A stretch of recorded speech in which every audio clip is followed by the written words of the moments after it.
தற்போதைக்கு அரசியல் பொறுத்த வரைக்கும் 2 பேர் கொடுத்த ஸ்டேட்மெண்ட் கொஞ்சம் வித்தியாசமானதா இருக்குன்னு சொல்லுங்க.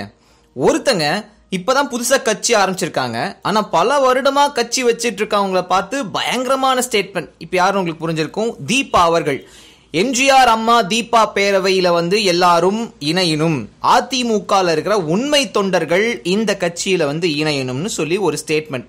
அந்த ஸ்டேட்மெண்ட்ல சொன்ன சில வார்த்தைகள் கொஞ்சம் கோவத்தை உருவாக்கி இருக்கு பாட்டாளி மக்கள் கட்சி தொண்டர்களுக்கு.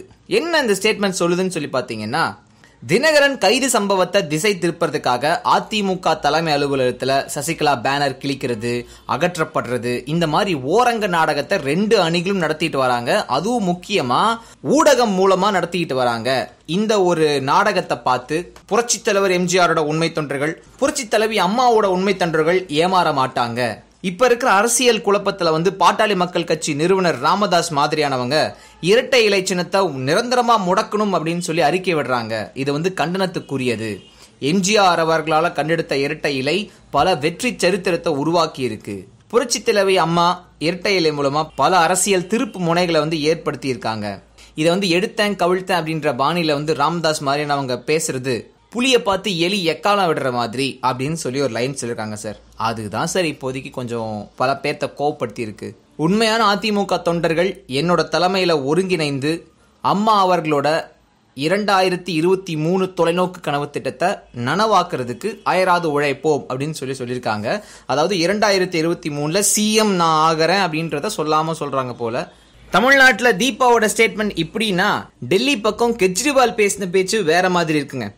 சமீபத்தில் டெல்லி மாநகராட்சி தேர்தலில் பாஜக அமோக வெற்றி பெற்றிருந்தாங்க. ஆளும் ஆம் ஆத்மி கட்சிக்கு 2வது இடம் தான் கிடைச்சது. இதனால அந்த கட்சியிலிருந்து எம்எல்ஏக்கள் மற்றும் நிர்வாகிகள் நிறைய பேர் அவங்களோட பதவியை ராஜினாமா செய்யறதுக்காக முன் வந்தாங்க. சில பேர் கட்சியை விட்டும் விலகிறேன் அப்படின்னு சொல்லி விலகிட்டாங்க.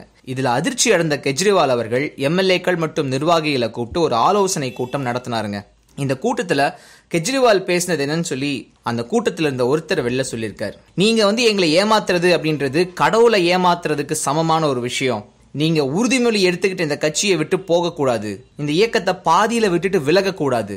சில பேர் உங்களை மொபைல்ல கூப்பிட்டு பயமுறுத்துவாங்க, ஜெயிலுக்கு அனுப்புவோம்னு சொல்லி மிரட்டுவாங்க. இதுக்கெல்லாம் யாரும் பயப்படக்கூடாது. பணம் கொடுக்குறோம், வீடு கொடுக்குறோம்னு ஆசை காட்டுவாங்க. உங்க மொபைல் பேச்சுக்களை எப்பவுமே நீங்க ரெக்கார்ட் பண்ணுங்க. ஒவ்வொரு வார்த்தையையும் கூட அவங்க தவறா பயன்படுத்துறதுக்கு வாய்ப்பு இருக்கு. எங்களை மட்டும் ஏமாத்திட்டு போனீங்கன்னு வச்சுக்கோங்க, வேற கட்சியில சேர்ந்தீங்கன்னு வச்சுக்கோங்க, வாழ்க்கையில சந்தோஷமா இருக்க மாட்டீங்க சார் அப்படின்ற ரேஞ்சில் பேசியிருக்காரு. பாவம், அவரும் எவ்வளவு நாள் தான் அந்த ஒரு ப்ரெஷரை தாங்குவார்? நல்லா யோசிங்களேன். ஒரு பக்கம் இந்தியாவையே ஆள்ற ஒரு கட்சி, இன்னொரு பக்கம் தக்லூண்டு அப்படின்னு சொல்லிட்டு டெல்லியை மட்டும் ஆட்சி புரியுற ஆம் ஆத்மி கட்சி. பார்ப்போம் என்ன பண்றார் கெஜ்ரிவால் இதுக்கு மேல அப்படின்னு.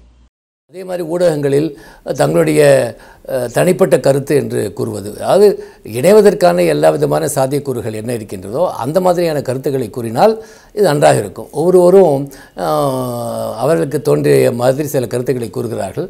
அது ஒரு தவறான அணுகுமுறை, அதை தவிர்க்கப்பட வேண்டும். ஒற்றுமையாக இருந்தால் நிச்சயமாக இதற்கு ஒரு தீர்வு காணப்படும்.